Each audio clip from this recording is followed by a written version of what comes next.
Meus irmãos, recebam todos a paz do Senhor Jesus.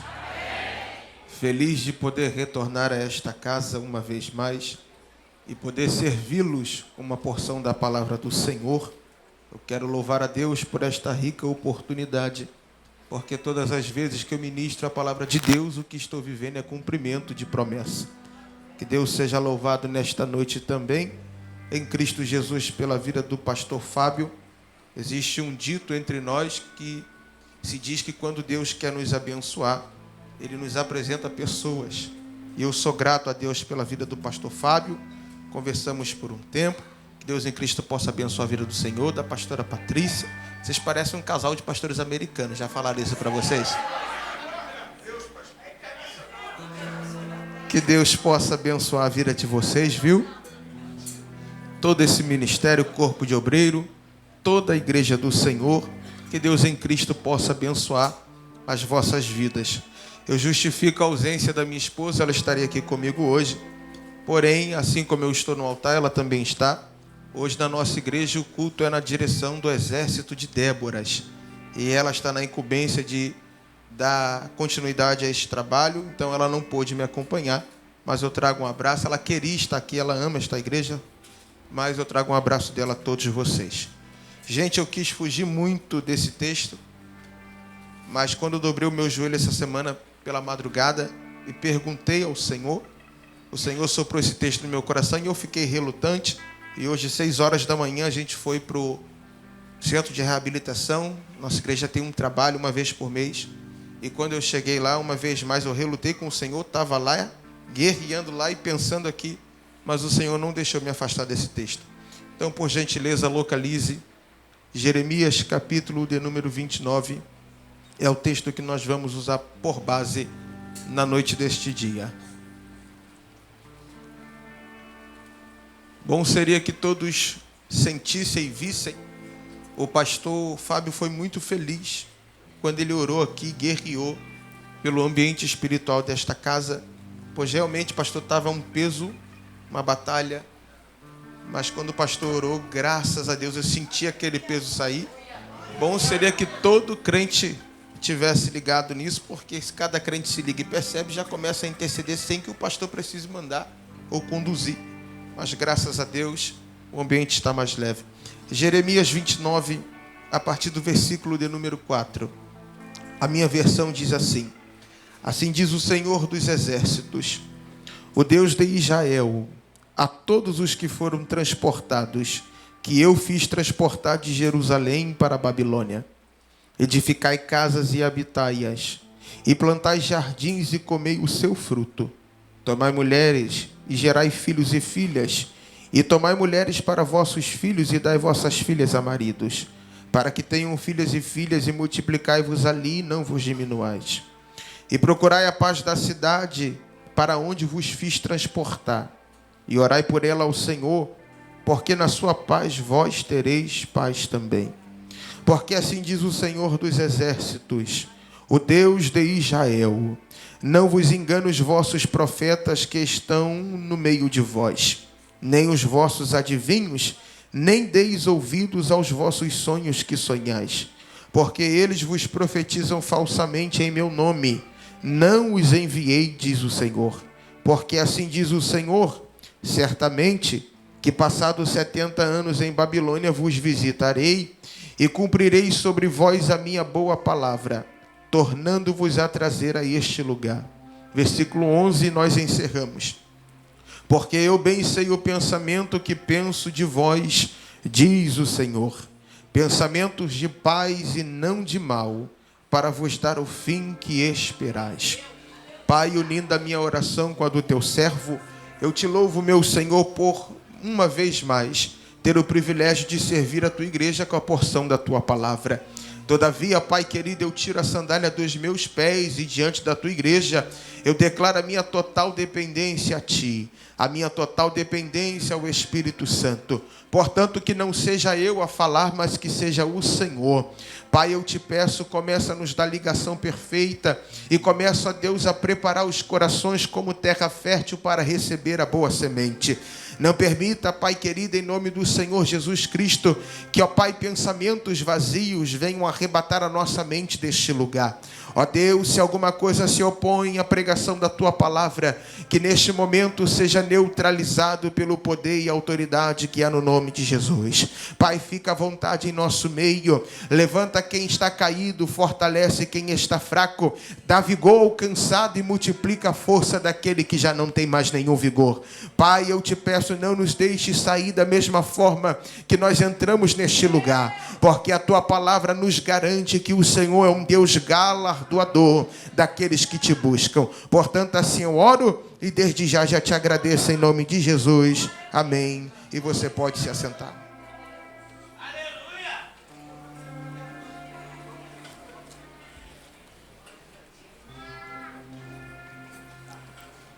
Siloé em chamas.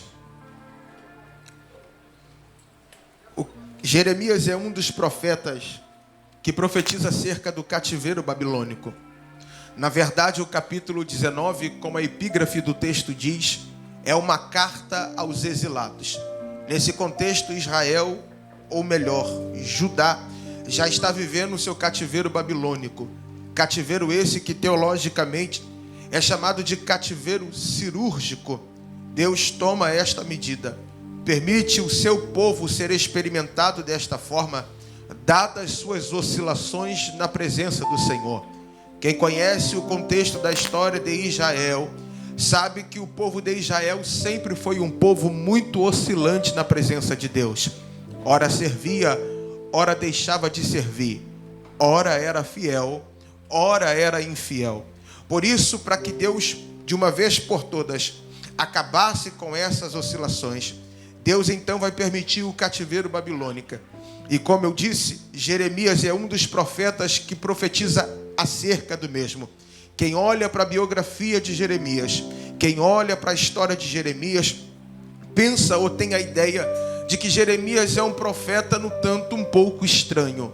E isso se dá porque o segundo nome que nós o conhecemos é profeta chorão, ou profeta das lamentações. Jeremias é alguém que muito ora e que muito chora pelo povo. E isso que faz Jeremias ser estranho. E por que eu digo isso? Porque na verdade a função do profeta, aquele que liga Deus ao povo, é entregar o recado que Deus estabelece. Sendo mel ou fel, agradável ou não, esta é a função do profeta. O sacerdote, pelo contrário, é aquele que vai chorar pelo povo. É aquele que vai ligar o povo a Deus e que vai interceder para que a misericórdia de Deus recaia sobre eles. E por que Jeremias, sendo profeta, ainda assim ora e chora? Acreditamos então que é pelaquilo que Jeremias foi construído no decorrer da sua vida. Todos nós sabemos que naquele tempo, quem era filho de sacerdote, atingindo a idade ministerial, a saber, os 30 anos de idade, este se tornaria sacerdote também. Todavia, o que Jeremias não sabia, não é novidade para o Senhor, mas o que Jeremias não sabia é que o céu havia arquitetado ou projetado algo diferente do que ele imaginava.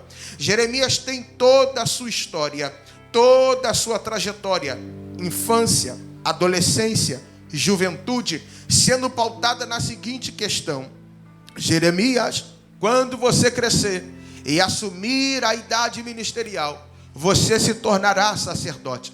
Então pensa uma vida que tem o seu projeto baseado em algo que já está predestinado. Logo, tudo que Jeremias faz, tudo que ele pensa, em tudo que ele é construído ou se constrói, está baseado nisso. Eu atingi a idade ministerial, eu vou me tornar sacerdote.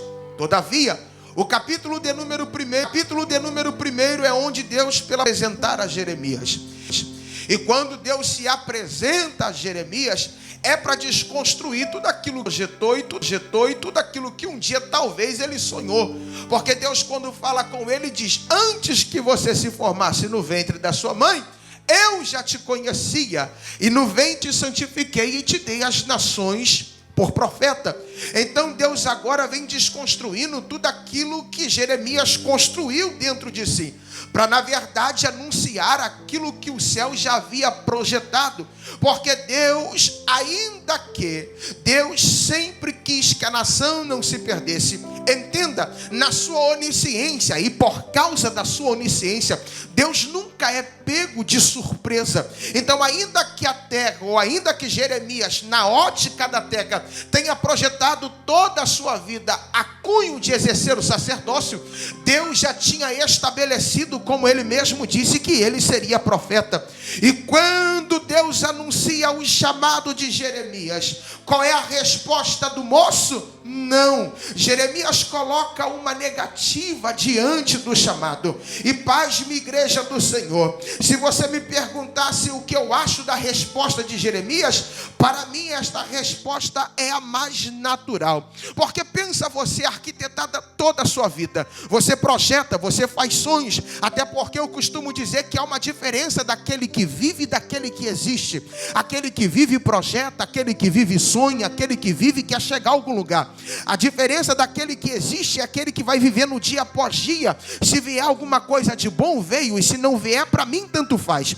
Então Jeremias tem uma vida, e a sua vida é projetada, e agora aquilo que o céu quer lhe vocacionar está desconstruindo toda a sua expectativa. Imagine se tem aqui alguém no alcance da minha voz, que projetou ser um advogado, um fisioterapeuta, um professor de educação física, alguém que arquitetou toda a sua vida sem ser algo ministerial, e de repente você começa a se esforçar, e as portas se abrem, e parece que tudo está dando certo, até que você lembra que na verdade agora você tem um dono, e de repente você fala: deixa eu perguntar a Jesus o que ele quer fazer na minha vida. Aí quando Jesus resolve abrir a boca para falar, porque finalmente você perguntou, antes você já tinha arquitetado, já projetou, aí agora que você apresenta o seu projeto, aí Jesus vem para você e diz: rasga isso aí. Mas rasga por quê, Senhor? Porque na verdade o que eu tenho para a tua vida não é nada disso que você projetou. E aí é que a frustração quer bater, mas o erro não está em Deus, o erro está em você, que tentou arquitetar a sua vida longe daquilo que o céu já havia estabelecido. É por isso que, se eu posso lhe dar um conselho, ainda que eu seja muito novo, o conselho é este: antes de projetar, antes de fazer plano, antes de almejar alguma coisa, pergunta se o céu está no negócio, pergunta se é isso que Deus tem para a tua vida. Por quê? Porque possa ser que o céu se apresente para você com um projeto diferente, com uma trajetória diferente. Aí Deus se apresenta a ele de Jeremias: te chamei para ser profeta. Namando como não se ergue. Eu já estou sentindo Jesus. E qual é a resposta dele? Não dá para abrir mão da vida toda. Não dá para abrir mão de tudo que eu já conquistei. Não dá para abrir mão de tudo aquilo que eu projetei ou daquilo que eu acreditei que seria. É uma resposta natural, porque sempre que o céu vem na contramão daquilo que nós projetamos, a gente tenta recuar daquilo que o céu estabeleceu. E isso é tão natural que Jeremias não é o primeiro. Não, lembra de Moisés? Mata um egípcio, foge para não morrer, reconstrói a sua vida na terra de Midian. Agora é sacerdote, tem filhos, tem esposa, desaprendeu tudo o que aprendera no Egito para agora se tornar um pastor de ovelhas. Até que um dia ele resolve subir no monte aonde Deus se manifestava. E quando Deus se revela a Moisés através da sarça ardente, Deus fala: Moisés, eu ouvi o clamor do meu povo. E eis que agora, Moisés, eu te vocaciono a quê? A libertador do povo de Israel no meio do Egito. Volta, porque é você que eu vou usar. Aí quando Deus diz isso, Moisés começa a recuar diante do chamado, dizendo: eis que eu sou homem de lábios pesados. Aí Deus fala para Moisés: Moisés, quem é que fez a boca do homem? Ou quem é que fez o surdo? Ou quem é que fez o mudo? Ou seja, Moisés tenta recuar. Por quê? Porque o chamado vai fazer ele abrir mão de tudo aquilo que ele construiu. Moisés foi o primeiro, mas Jeremias não foi o último. Mateus, quem é o último que você encontra na Bíblia Sagrada? Eu encontro o apóstolo Paulo. Como assim, Mateus? Porque quando Jesus encontra o apóstolo Paulo em Damasco, olha a expressão que Jesus vai falar com o apóstolo: dura coisa é para ti recalcitrar contra os aguilhões. Recalcitrar é coice. Aguilhão lança com uma ponta de espinho. Quando Jesus usa esta expressão, a teologia nos ensina que Jesus está comparando Paulo a um boi bravo. E se você conhece alguém que é dono de gado, quando se trata do boi bravo, eles dizem que é um boi que demanda tempo para ser amansado. Não é da noite para o dia, dá trabalho. Então alguns acreditam que na verdade Jesus já estava amansando o boi bravo debaixo de confronto. Como assim? Lembra quando o primeiro mártir da igreja, o diácono Estevão, começou a pregar?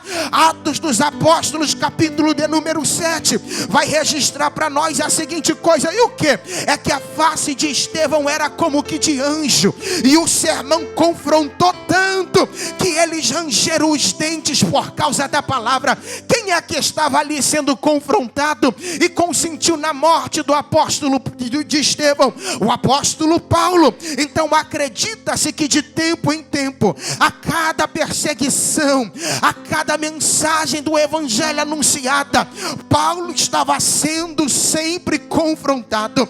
E a prova é esta, que quando Paulo, ele perde a visão, olha o que o apóstolo Paulo diz: o que é Senhor? Hernandes diz que Paulo cai totalmente rendido, reconhecendo agora o senhorio de Cristo. Ou seja, nos confrontos, Paulo não aceitou o seu chamado, até que teve a necessidade do quê? De Jesus encontrar com Paulo no caminho de Damasco. Ai, isso aqui vai doer, mas vai curar. Existem pessoas aqui que têm chamado, existem pessoas aqui que o céu estabeleceu propósito, mas Deus está confrontando e não quer aceitar o propósito. O pregador prega e você sabe que a mensagem é para você, mas você faz vista grossa. O pastor te chama, conversa, mas você não aceita. Aí Jesus te trouxe aqui para te dizer uma coisa. E o que, Mateus? É que este será o último confronto que Deus vai fazer. E deixa eu te dizer uma coisa: confronto é diferente de quando Jesus desce para te encontrar. Porque enquanto Paulo estava sendo confrontado, o confronto traz desconforto, o confronto traz irritabilidade. Mas quando Jesus encontrou ele no caminho de Damasco, perdeu a visão. Porque quando tem a necessidade de Jesus descer na terra, ele até desce, mas arranca alguma coisa. É por isso que tem porta que fecha, é por isso que o filho começa a dar trabalho.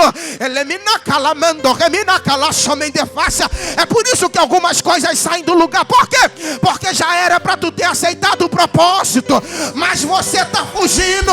Mas Jesus vai te pegar, mas você vai fazer aquilo que ele estabeleceu. Por gentileza, olha para essa irmã, olha para esse irmão, diga para ele: se eu fosse você, eu aceitava o chamado pelo confronto da palavra. Porque já dizem alguns por aí, quem é escolhido perdeu o direito de escolha. Se Deus tiver a necessidade de te pegar no caminho, ele vai tocar em alguma coisa, mas o propósito não vai se perder. Não vai se perder. Não vai se perder. Glorificado e exaltado seja o nome do Senhor dos Exércitos. A glória para não pensarem que é contigo. Toda coisa é para ti. Na mandou como núncia a terra, recalcitrar contra aguilhões, coice em uma lança com ponta de espinho. É Jesus dizendo: quando você foge de mim, é como coice. Tu tenta me ferir. Mas na verdade quem sai ferido é você. Porque fugir daquilo que Deus estabeleceu é dar coice em ponta de lança. Você quer ver que você está dando coice em ponta de lança? O tempo passa, e você não rompe na sua vida. Tem gente que chegou depois e já conquistou. Aí você quer olhar para o céu e dizer: como é que eu faço há tanto tempo e não conquistei aquilo que queria? E fulano chegou agora e parece que já está vivendo tudo o que eu busquei no Senhor. É porque na verdade fulano aceitou o propósito enquanto você está fugindo. É por isso que nos dias de hoje a gente vê crente frustrado no nosso meio. Nunca se houve um tempo em que houvesse tanta gente com crise de ansiedade, depressão. Por quê? Porque são pessoas que o céu estabeleceu o propósito, mas a todo custo tenta viver daquilo que Deus estabeleceu. Aí você roda para a direita, a vida não anda. Você vai para a esquerda e a vida não anda. E eu não sou esses profetas da moda para iludir você. Te digo que se tu continuar fugindo, de fato a tua vida não vai andar. Tu vai ver gente avançando, mas tu não avança. Tu vai ver gente crescendo, mas você não cresce. E por que, Mateus? Só vai crescer se for no propósito que Deus estabeleceu.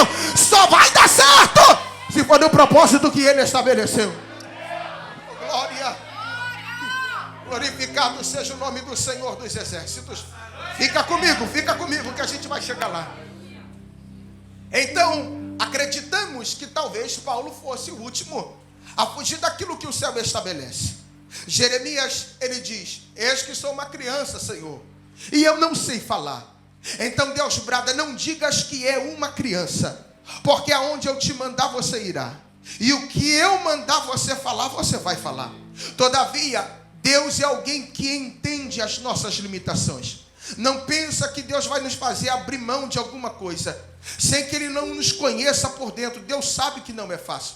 É por isso que Ele vai dar uma visão ao profeta. E esta visão, penso eu, Mateus, que é para tranquilizá-lo. Porque após o confronto, dizendo: não tenta fugir, Jeremias, você vai fazer o que eu estabeleci. Aí agora Deus dá uma visão a ele, e a visão é uma vara de amendoeira. Deus pergunta: o que tu viste? E ele disse: uma vara de amendoeira. Vistes bem, porque eu velo para cumprir com a minha palavra. Mateus, e por quê que Deus mostra uma vara de amendoeira? Isso é Deus mostrando, assim como na sarça, quando vocaciona Moisés, a sua autossuficiência. Mateus, e o que é a autossuficiência de Deus? Primeiro, olhemos para nós.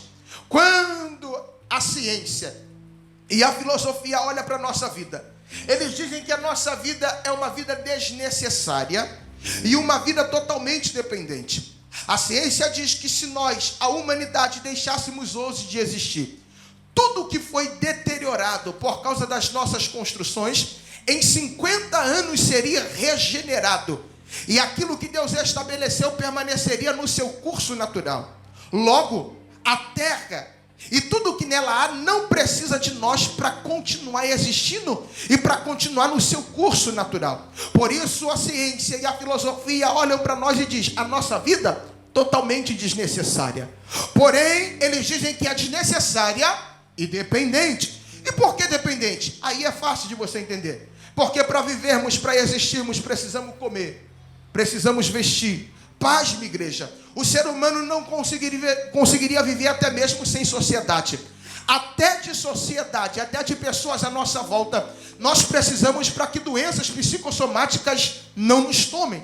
Então eles olham para nós e dizem: a nossa vida totalmente desnecessária, a nossa vida totalmente dependente. E nisso a gente consegue enxergar que de fato seria impossível para João definir o amor de Deus. Porque se eles dizem que somos totalmente desnecessários e dependentes, ainda assim o Pai enviou o seu Filho para morrer por nós na cruz do Calvário. Porque aquilo que o mundo decide desprezar, Jesus abraça e diz: comigo você tem valor. Todavia, quando eles olham para a vida de Deus, eles dizem: a vida de Deus não. A vida dele é independente e totalmente necessária. Mateus me mostra isso? Mostro. Porque quando a filosofia diz isso, a Bíblia dá a mão e fala: estou contigo nesse negócio. Por quê? Aonde a vida de Deus é necessária, Mateus? Gênesis 1. No início, a terra era sem forma e vazia, e havia trevas sobre a face do abismo, e o Espírito de Deus pairava sobre a face das águas. E disse Deus: haja haja luz, e houve luz. E viu Deus que era bom, e assim foi o primeiro dia. Percebeu que antes de Deus nada existia, mas depois da palavra de Deus liberada, tudo passou a existir. É por isso que tem pregadores amigos nossos, e acredito que pela Siloé receber tantos pregadores, há quem diga que Deus não existe, porque Deus é, porque Ele é a existência de todas as coisas. Por isso a filosofia diz: precisamos da vida de um Deus. E eles dizem: a vida dele é totalmente independente, porque no contrário nós precisamos comer, precisamos vestir, precisamos de oxigênio. Mas quando ele decide mostrar a sua onipotência através da boca de Isaías, olha o que ele vai dizer: ainda antes que houvesse dia, eu sou, e não há quem possa fazer escapar das minhas mãos. Operando eu, quem impedirá? É Deus na boca de Isaías dizendo: Isaías, eu não dependi que o dia fosse dia para que eu me tornasse Deus. Deus não depende da nossa adoração. Deus não depende do nosso ouro e da nossa prata, até porque nem nos pertence. Meu é o ouro e minha prata, e eu dou a quem eu quero. A terra é minha e toda a sua plenitude. Ou seja, Deus mostra a sua autossuficiência para o profeta. Fica comigo, por quê? Porque ele está desconstruindo a vida de Jeremias. Agora Jeremias vai ter que aprender rápido. Eu não sei falar. Já viu que tem crente que assim não dá? Eu não sei falar como ele fala, eu não tenho a voz dela para cantar. Comigo esse negócio não funciona. Aí vem Deus mostrando a autossuficiência dele, dizendo para o profeta: ô rapaz, você acha que eu te escolhi por causa da tua capacidade? Você acha que eu te escolhi por causa da tua realidade? Deixa eu dizer uma coisa: se fosse por causa da minha capacidade, hoje você não estaria me ouvindo pregar. Se fosse por causa da capacidade do pastor Fábio, você não veria ele aqui pastorear. Nunca foi por causa da nossa capacidade, sempre foi pela eficácia do seu poder. É ele que pega o homem do monturo e faz assentar a mesa de príncipes. É ele que faz a estéril mãe de filhos. É ele que guerreia as nossas guerras. É por causa dele, é por ele, para ele são todas as coisas. Por gentileza, olha para essa pessoa que está ao seu lado. Diga para essa pessoa: para de se inferiorizar. O Deus que te chamou te garante. O poder é dele, a glória é dele, a capacidade é dele. Se ele falou que vai fazer na tua vida, ele é poderoso para fazer infinitamente mais. Infinitamente mais. Será que você pode dar glória? Será que você pode dar aleluia? Porque eu creio que enquanto estamos aqui, o Senhor está capacitando gente aqui para exercer chamado, para exercer ministério. O poder dele. Glorificado e exaltado seja o nome do Senhor. Mandou como núcia. Ele é poderoso. Não depende de mim, não depende de você.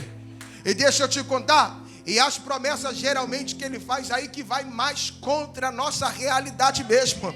Quando ele prometer que vai fazer, a tua realidade vai gritar que vai dar errado. Quando ele te disser que vai te colocar em algum lugar, que a obra vai crescer e que vai dar certo, se prepara, porque o vento vai soprar contrário. Porque promessa de Deus sempre vem contra a nossa realidade. A realidade grita: não tem como. Aí Deus fala: é agora que eu entro. Porque enquanto tiver como, a mão do homem é poderosa para fazer. Mas quando não dá, é só a mão dele, é só a mão dele, é só a mão dele, é só a mão dele. É quando esse filho, esse marido, você olhar para ele e vai dizer: não tem mais esperança. Aí Jesus vai dizer: é agora que eu entro. Para quê? Para que quando se cumpra, o homem não venha querer uma glória que é minha. Tu não vai dar glória ao homem. Não. Tu vai dar glória somente a Deus, porque ele é poderoso para fazer. Ele é poderoso para fazer. Glorificado seja o nome do Senhor dos Exércitos. Então Deus tranquiliza o menino. Ele me nacalamando, que me nacalaxamente faz. Eu estou sentindo Jesus aqui. Teca. Jesus, a hora aqui passa mais rápido. Deixa eu correr, que agora que eu vi aqui até 9 quando. Então Deus tranquiliza o menino. Jeremias agora aceita o chamado e começa a profetizar. Mas lembra, é profeta das lamentações. E vai mais uma exortação. Jeremias profetiza. Tem cativeiro chegando. E quando dá as costas diz, não bota eles no cativeiro não. Não prova assim não, Deus. Aí Jeremias ora tanto, a ponto de que Deus diz assim, para de orar. Porque se nem Moisés e Samuel orassem, eu voltaria atrás. Como pode um Deus que é longânimo e tardio irá dizer que não vai voltar? É porque tem propósito. E prova que tem propósito, Deus não nos arranca antes da hora. Porque se arrancar antes do propósito se cumprir lá na frente, a gente tem que ser provado de novo.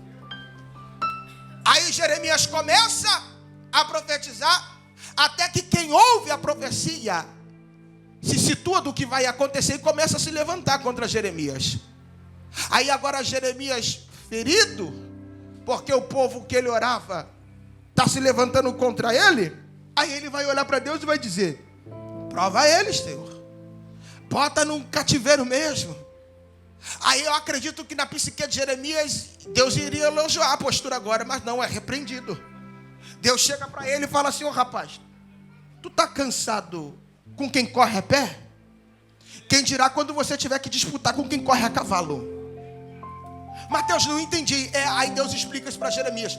Os teus irmãos que te dão trabalho perto de você é quem corre a pé. Mateus interpreta melhor? Interpreto. Sabe aquela irmã que às vezes fala mal de você?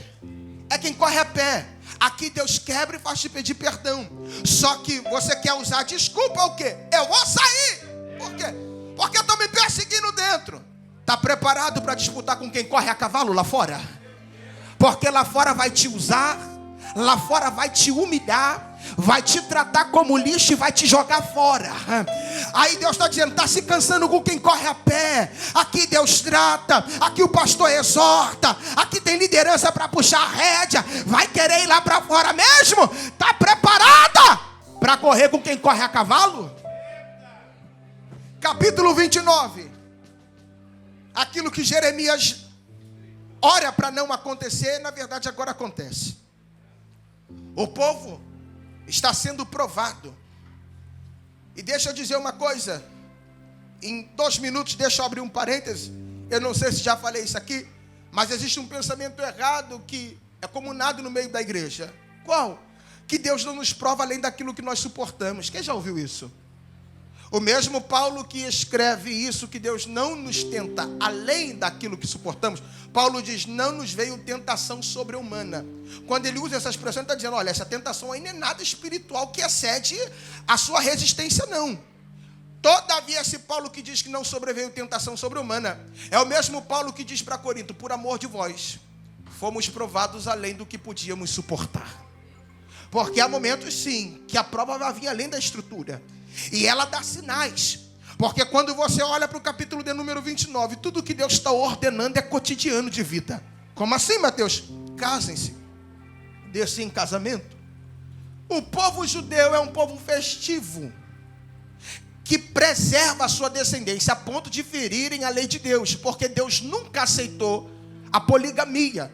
Porém, quando a mulher não conseguia gerar filhos e filhas, ele se juntava a outras mulheres para que a descendência fosse preservada. Então, ter filhos e gerar filhas já era costumeiro. Era um povo festeiro, como disse, casavam e se davam em casamento a todo momento. Mas Mateus, Deus manda eles plantar e comer, bingo. Israel é povo agrícola. Para comer, tem que plantar. Então, quando você olha essa carta, minimamente você acha ela estranha. Por quê? Porque é como se Deus sentasse aí e falasse assim, ó, levanta de manhã, toma teu banho, escova teu dente, vai para o trabalho, bate teu ponto às 7. Para que Deus vai dar ordem de uma coisa que você está acostumado a fazer todo dia? É cotidiano de vida. Mas por que Deus tem a necessidade? Porque por causa daquilo que a prova estava gerando neles. Primeiro, Salmo de número 137. Junto aos ribeiros da Babilônia, ali nos sentamos e choramos, e no salgueiro que havia no meio dela penduramos as nossas harpas, e aqueles que zombavam de nós nos pediam uma canção. Como cantaremos nós se nós não estamos em Sião? É eles dizendo: a prova está tão amarga que tirou a nossa capacidade de adorar. Segundo, nós já estamos acostumados a ver Ezequiel 37, o reboliço no vale de ossos secos, mas ninguém se atenta para a interpretação que Deus dá. Olha o que Deus vai dizer: Ezequiel, eu mandei você profetizar, porque o povo está com esse pensamento: somos ossos secos, e desta geração nós fomos cortados. Ou seja, a prova estava tão amarga que eles estavam dizendo: no meio desta prova não tem como adorar, e muito menos ter esperança que nós vamos sair dela. Aí vem Deus bradando lá de cima, dizendo: comam e plantem e comam do que plantaram. Casem-se e dê-se em casamento. Não é Deus lançando em face, é Deus trazendo à memória o cotidiano de vida. Mateus, melhora para eu entender. É claro, é como se Deus sentasse do teu lado aí que está debaixo de prova e te fizesse a seguinte pergunta: o que tu fazia antes da prova? Se a tua resposta fosse: Deus, eu orava, a ordem dele nessa noite é: ora. Deus, o que tu fazia antes da prova? Deus, eu não perdia um culto. Continua não perdendo. O que tu fazia antes da prova? Deus, quando eu chegava na igreja, o pastor nem precisava mandar da glória, eu já estava dando glória a Deus. E Deus te trouxe aqui para dizer: continua dando glória. A prova não pode paralisar você. Você não pode morrer no meio desta prova. Então a ordem de Deus é: reaja. Você precisa continuar, porque nós somos tendenciosos a parar os nossos movimentos diante das provações que se apresentam a nós. É por isso, e é claro que isso é alegórico, que eu não vou ferir, mas é por isso que Jesus, quando visita Sadraque, Mesaque e Abednego na fornalha, quando o rei vê, eles estão em movimento. Porque fornalha e provação não pode parar movimento de crentes. Eu vou repetir isso aqui: fornalha e provação não podem parar o movimento do crente. Hoje Deus te trouxe aqui para te dizer: reaja no meio desta prova. Você era uma ou um antes de ser provado, e agora está permitindo a prova fazer com você aquilo que ela não tem poder para fazer. Como assim? Eu disse que essa prova tem propósito, e se tem propósito não é para te matar, se tem propósito não é para te paralisar. Então reaja, pelo amor de Deus. Deus vai dizer: plantem, comam do que plantaram. Casem-se, dê-se em casamento, multipliquem-se, não diminuam. Até que Deus vai dar uma ordem. É aqui que eu queria entrar. Qual é a ordem? Orem pela cidade, porque tendo paz a cidade, vós tereis paz também. A ordem literal, mas há um confronto.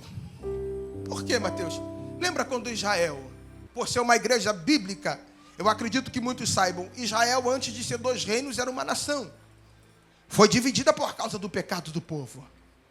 Quando o reino é rasgado, 2 tribos ficam para Judá e 10 ficam para Israel. O que é que o primeiro rei que assume Israel, quando Israel é rasgada, faz? Vamos criar imagens, deuses estranhos aqui. Por quê? Porque o templo está no sul, em Judá. Possa ser que, atravessando eles para adorarem, eles sintam a presença de Deus e eles decidam permanecer lá, e os reinos que me foram entregues eu perca. Então ele cria a idolatria, porque o povo tem o costume de adorar onde? No templo. Só que agora o cativeiro chegou. Sacrifício no templo. Só que agora o cativeiro chegou. Aí vem Deus lá de cima e diz: ora aí. Mas não tem templo, Deus. Ora. Porque a primeira coisa que Deus instituiu, guarde isso, para adoração, foi tabernáculo. Lembra no deserto? Deus deu toda a geometria, tudo como deveria ser feito, para o tabernáculo ser erguido. Deu toda a construção, todo o material. como deveria ser confeccionado. E como que funciona o tabernáculo, Mateus? Eles erguiam um tabernáculo no deserto. A nuvem de Deus de glória descia.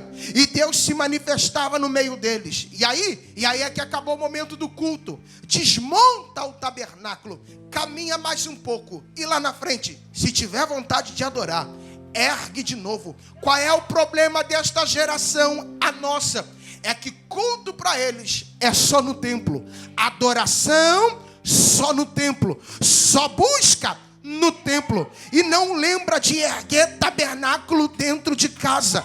O pastor Fábio foi muito feliz porque ele disse que nós somos um povo que precisamos orar. Só que tem gente que é acostumado a só orar no templo. E na verdade ser carregado pela oração de outro. É por isso que quando chega num ambiente como esse, o ambiente pesa. É por isso que quando chega num ambiente como esse, os líderes, aqueles que estão à frente, precisam dizer da glória, da aleluia. Deixa eu te dizer uma coisa. O seu glória e o seu aleluia não é para massagear o meu ego. Não. Até porque o pregador, que é pregador de verdade, não precisa ter ego massageado. A gente vem aqui e entrega o recado, meu filho. E quem continua com a bomba é o pastor Fábio. Só que Paulo vai dizer: não vos embriagueis com vinho em que há contenda, mas enchei-vos do Espírito Santo de Deus.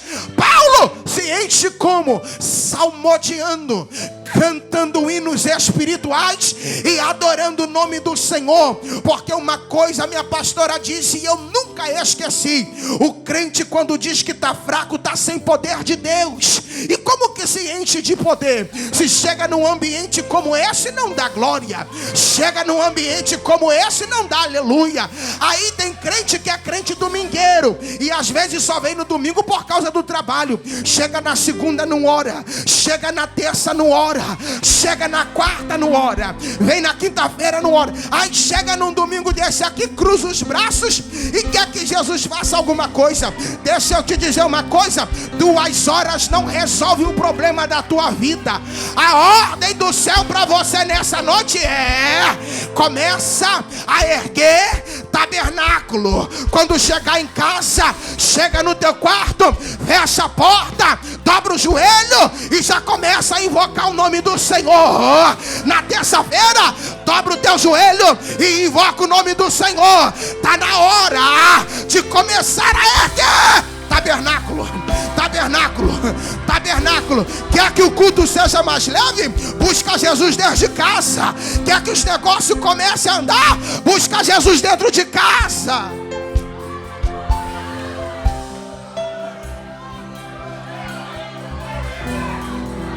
Estou sentindo Jesus aqui.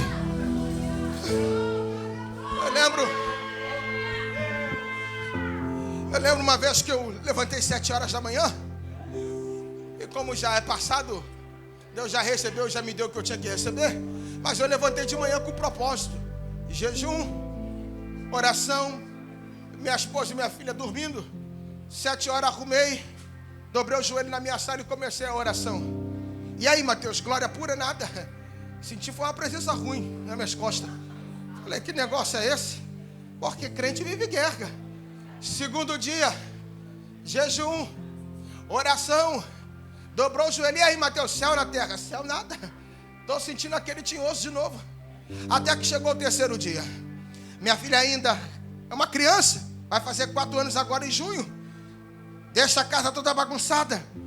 Acordei cedo. Dei aquela longa arrumada.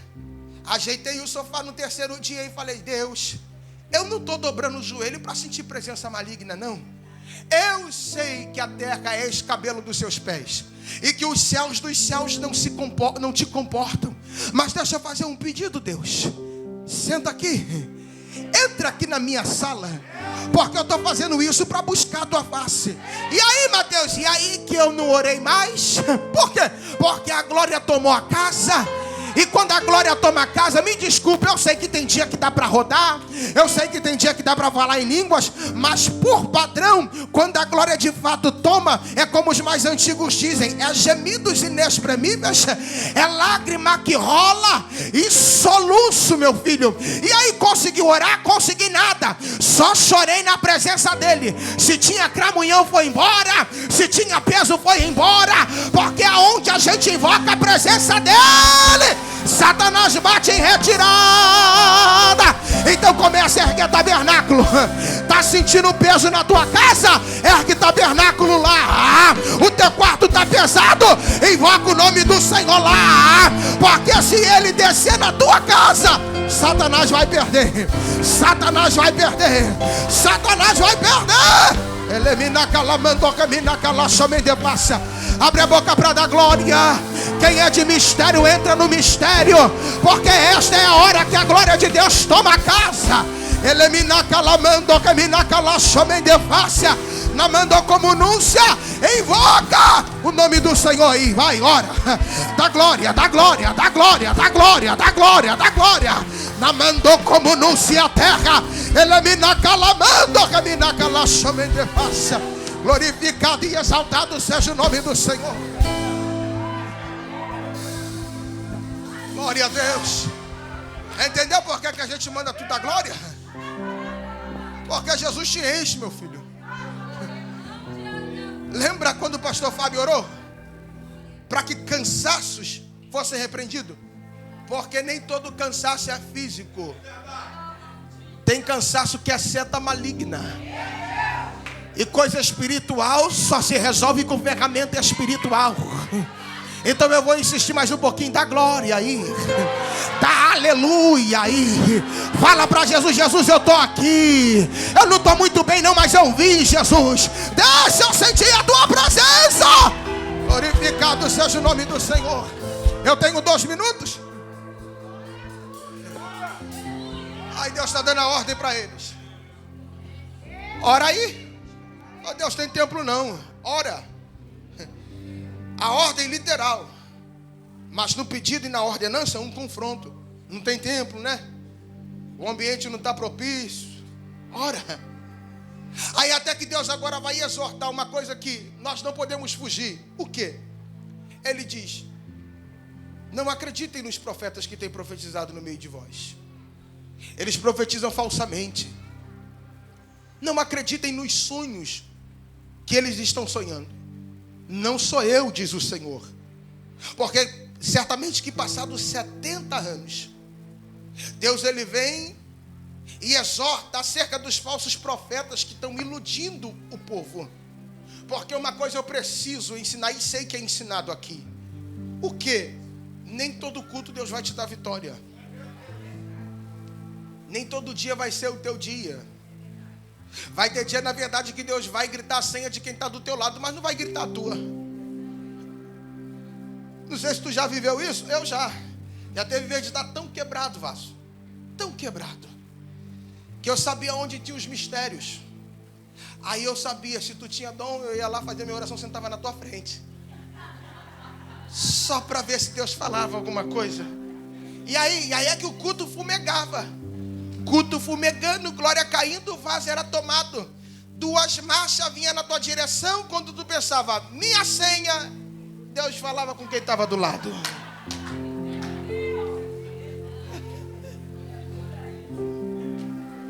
E aí é que você tem que ter estrutura para isso. Para se alegrar com quem se alegra e para chorar com quem chora. Porque deixa eu te dizer uma coisa, ô queridinho de Jesus, tem sempre alguém com a prova pior que a tua. Talvez o teu filho começou a dar trabalho agora, mas tem mãe orando 20 anos pelo filho que está numa boca de fumo. E aí a questão, vai fazer o quê? Vai questionar ou vai adorar? E qual é o problema? Os falsos profetas que ficam dizendo, a vitória é hoje. Quando tu chegar na tua casa, a vitória vai estar lá. Aí quando tu chega, antes de tu colocar a mão na maçaneta, o problema abre o trabalho para você, abre a porta para você e diz, bem-vindo, como é que foi o culto? Estava esperando você chegar.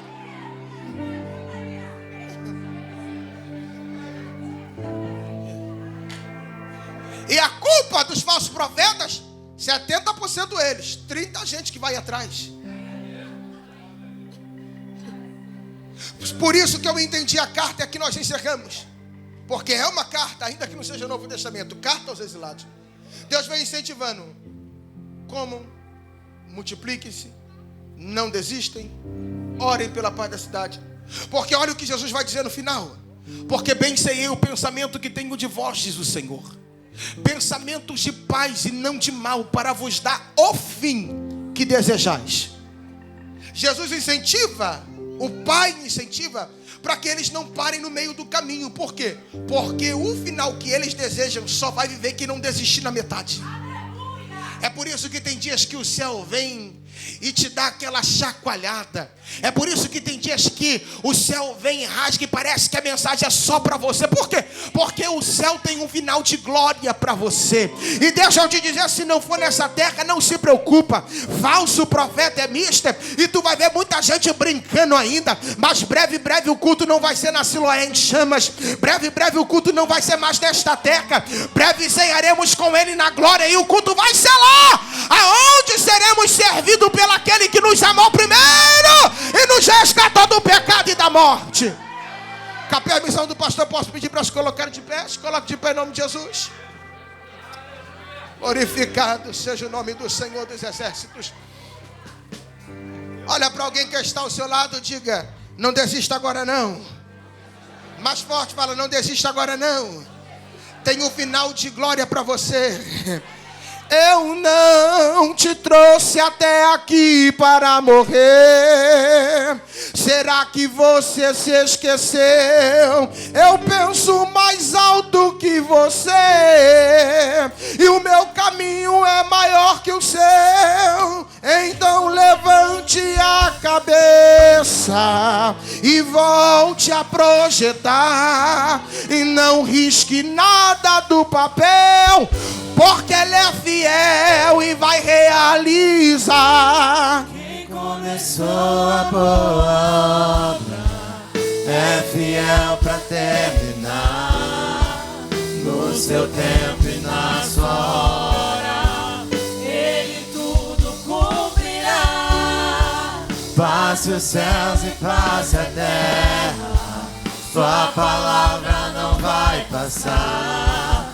Porque mais fiel que Ele nunca houve, não haverá. O homem te prometeu e depois se arrependeu, mas fiel é Deus, fiel é Deus. Disse que iria te ajudar, mas depois foi embora. Mas fiel é Deus, fiel é Deus. E não falha, não tarda, mas sempre chega na hora exata. Ele não mente, não se arrepende. Ele me na calamando, que me na calaçou, me na mandou como não se ergue. Terra de comer de face. Essa linda obra que Ele começou na sua vida, e você vai cantar. Segura, por favor, para eu encerrar. Eu já passei 4 minutos. Eu não posso deixar de fazer a seguinte pergunta: existe alguém que queira aceitar Jesus nesta noite, ou que queira se reconciliar com Ele? Talvez você fugiu tempo demais, e você entrou aqui se perguntando: por que está dando tudo errado? E Deus diz na minha boca: é porque eu tenho um plano para a tua vida. E não, você não vai dar certo longe daquilo que eu projetei para você. Se tem alguém que queira se reconciliar ou aceitar a Cristo, vem até aqui à frente, porque o pastor Fábio vai estar orando pela sua vida. Canta baixinho. Quem começou a boa obra é fiel para terminar. No seu tempo e na sua hora, Ele tudo cumprirá. Existe alguém para Jesus? Sua palavra não vai passar. Temos uma alma aqui, mas eu sei que tem mais gente para vir.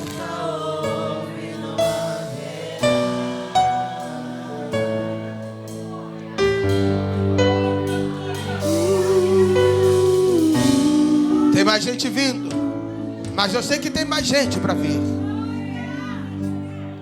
O Deus que tu serve é um Deus de oportunidade, e Ele está te dando oportunidade hoje. Você precisa de uma vez por todas alinhar sua vida com o propósito de Deus.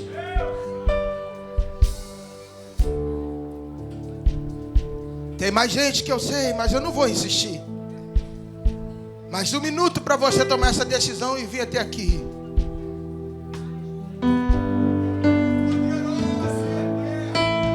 Vem, filho amado, vem em meus braços.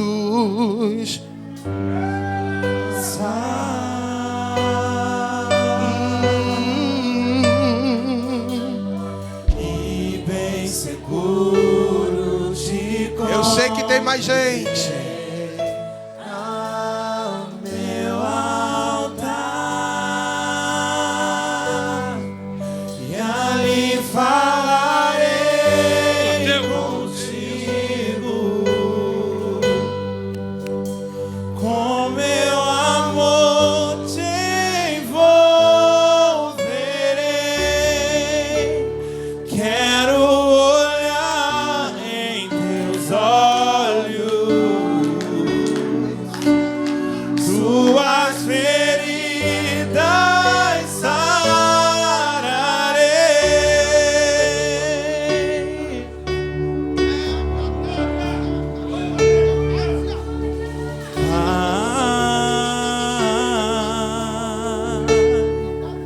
Meu Pai, meu papai. A igreja ligada, a igreja ligada. Ah, papai. Liga no céu, igreja. Nosso Pai, Oh! Aleluia! meu Pai,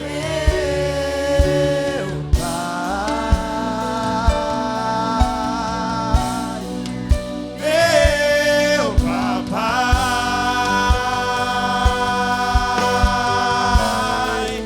Ah, papai, tu és o nosso Pai, Pai, meu Pai. Declare isso, igreja. Declare, igreja. Meu papai, Enquanto a igreja adora, fortalezas estão sendo quebradas, irmão. ah, papai, Enquanto a igreja adora, o exército inimigo está sendo desbaratinado, igreja. Isso! Isso, igreja! meu pai, meu papai,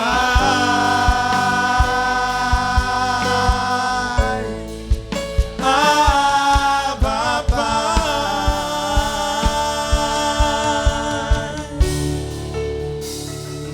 Darabagacham, darabagai. Deus está neste lugar. Quem concorda, queridos? Não é jargão, não, irmãos. Deus está neste lugar. Quem concorda? Pastor Mateus, carne e o sangue não te revelou, mas corroborando, irmãos, com a mensagem, com a prédica do pastor Mateus.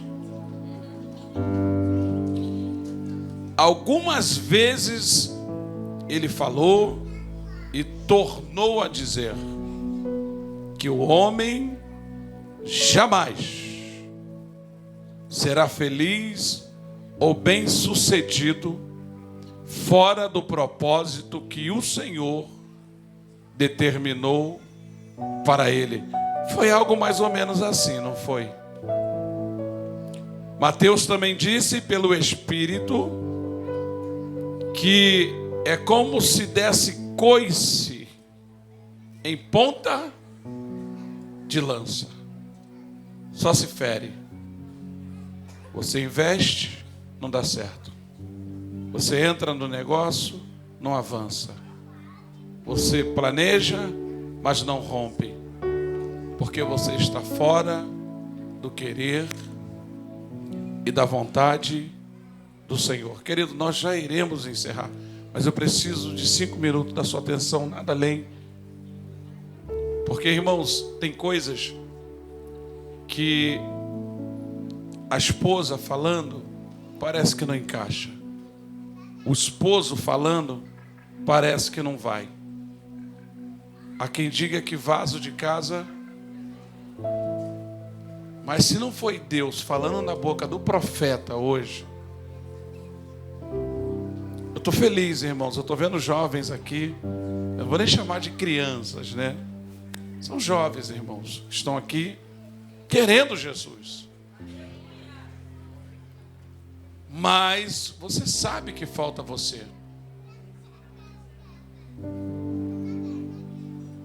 Você não está percebendo que as coisas não estão andando? E quando eu digo coisa, irmãos, não estou falando de matéria. Que tudo a gente leva para o lado material, né? Não é matéria, irmãos. Eu estou falando de paz. Esse incômodo que você sente, essa agitação, essa insônia, essa incerteza, essa sensação da morte. Porque viver fora do propósito de Deus não é viver, irmãos. É qualquer outra coisa, menos viver. Sim ou não? Cadê essa pessoa, irmãos? Cadê essa pessoa que entendeu, que compreendeu, que recebeu a mensagem e sabe que precisa se posicionar dentro do querer do Senhor? Citar o teu nome aqui, eu acho que seria uma forçação de barra. Depois de uma palavra dessa taça explícita, rema, direta. Não foi indireta, foi direta. Você está fora do propósito que Deus tem para a sua vida. Você precisa se posicionar. Cadê você? Cadê a pessoa? Vem um corajoso rompendo o corredor. Mais um do lado direito, outro do lado esquerdo. Vem mais uma corajosa lá atrás. Você precisa entender, irmãos. Cadê essa irmã que ora para abraçar aqui a jovem aqui?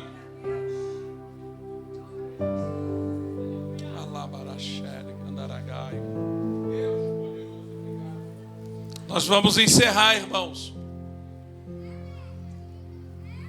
Presbítero Márcio Figueiredo. Deus deu ousadia à sua mulher. Eliane tem a coragem de um homem.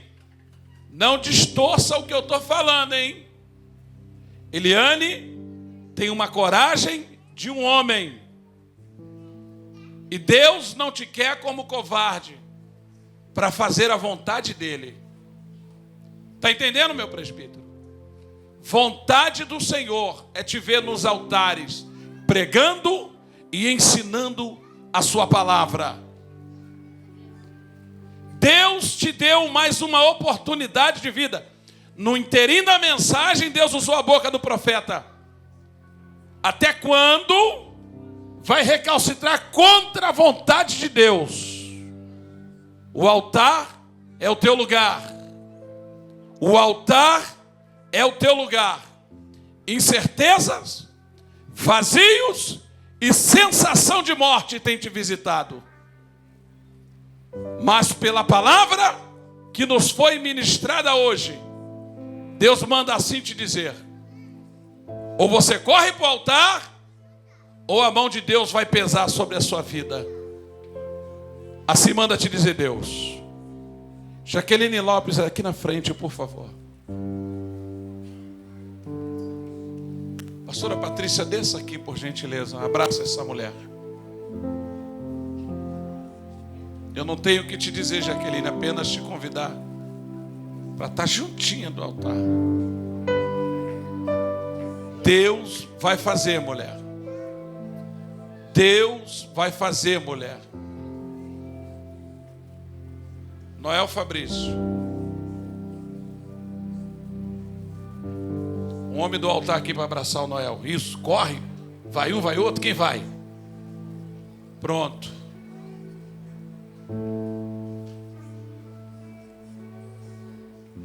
Estende a mão para cá, igreja. Deus vai fazer. Meu presbítero.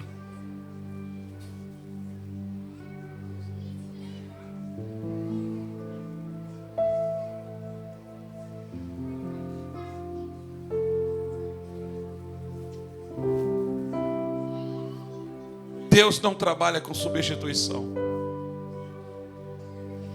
Da mesma massa, Ele torna a fazer um vaso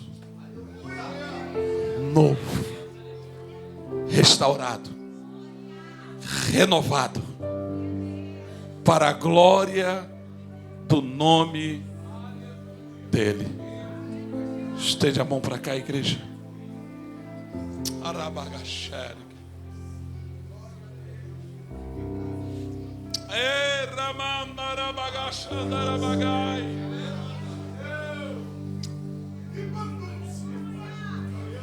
Jesus está nesse lugar, igreja.